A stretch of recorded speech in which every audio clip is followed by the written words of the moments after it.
They weren't Jews. They weren't prophets. They were outsiders watching the sky. But when they saw the sign, they dropped everything and followed it. The Magi saw a strange star rise in the east. They believed it marked the birth of a king. So they packed their treasures and started a long, dangerous journey through deserts, nations, and unknown terrain. Why? Just to worship. They didn't come for favors. They didn't ask for blessings. They just came to kneel. And what they found? Jesus, still a child. They fell down, opened their gifts, and honored him. Gold for a king, frankincense for a priest, and myrrh for a sacrifice. God didn't reveal himself to the proud in Jerusalem. He revealed himself to seekers. And he still does. Because those who truly seek him always find him. If you're willing to go wherever it takes to find Jesus, comment, "I'll follow the star." What if I told you that Jesus once praised a dishonest man to teach you something about your heart? In Luke chapter 16, verses 1 through 13, Jesus tells us a story of a crooked manager who's about to get fired. So what does he do? He cuts deals, forgives debts, and builds relationships just to save himself. And the twist? The boss commends him, not for being dishonest, but for being shrewd. Here's the part most people miss. This isn't just about money, it's about the condition of your heart. Whoever is faithful with little will be faithful with much. In other words, how you handle small things reveals who you are. Integrity, stewardship, heart, God sees it all. The way you handle money, time, and influence, even in secret, shows whether your heart is truly his. Don't just play the game. Check your heart. Faithfulness starts with the small stuff. Subscribe for more truths that hit home. And if you don't know Jesus, watch that video below. Why do some people grow strong in faith while others fall away? Jesus gave us the answer in a story most ignore. In Luke 8, Jesus tells us of a story of a farmer sowing seed. Some fall on the path and birds eat them. Some on rocky ground, which sprout up fast but wither. Others among thorns, which were choked out. But the seeds on the good soil, they thrive and produce a great harvest. Here's the truth. Your heart is the soil. So what kind of ground are you giving God?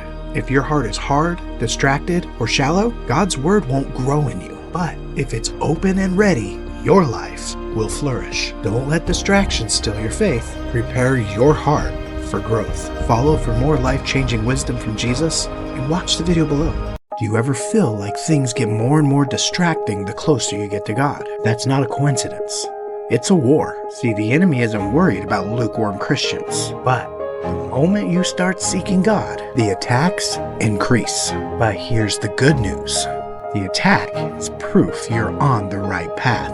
If you're standing strong, then comment "I'm standing strong" in the comments and subscribe for more uplifting content. Are you feeling alone? God has a powerful promise just for you. The enemy wants you to believe that no one cares, but that is a lie. In Deuteronomy 31:8, God says, "I will never leave you or forsake you." That means even when you feel abandoned, God is right there. Jesus understands loneliness. He was rejected, betrayed, and left alone on the cross. But he went through it so you would never have to be alone again. God's presence is with you right now, even if you don't feel it. If you receive this promise, then type "I am never alone" in the comments and subscribe for more. How far would you go to help a friend? Would you tear through a roof just to give him a chance at hope? In Mark chapter 2, a paralyzed man had a group of friends that refused to give up on him. They carried him to see Jesus, hoping for a miracle. But when they got there, the house was packed. Most people would have turned back,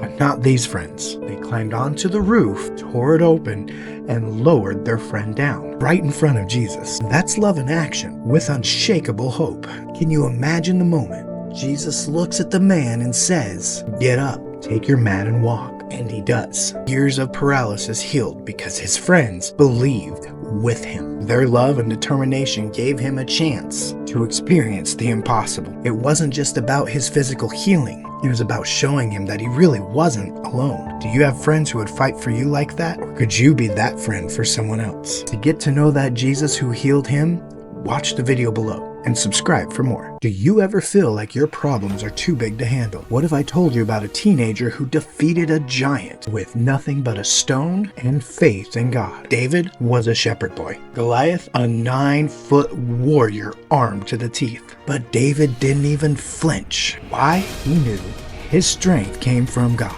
not weapons. And with one stone, boom, the giant was down. Your fears might feel like Goliath.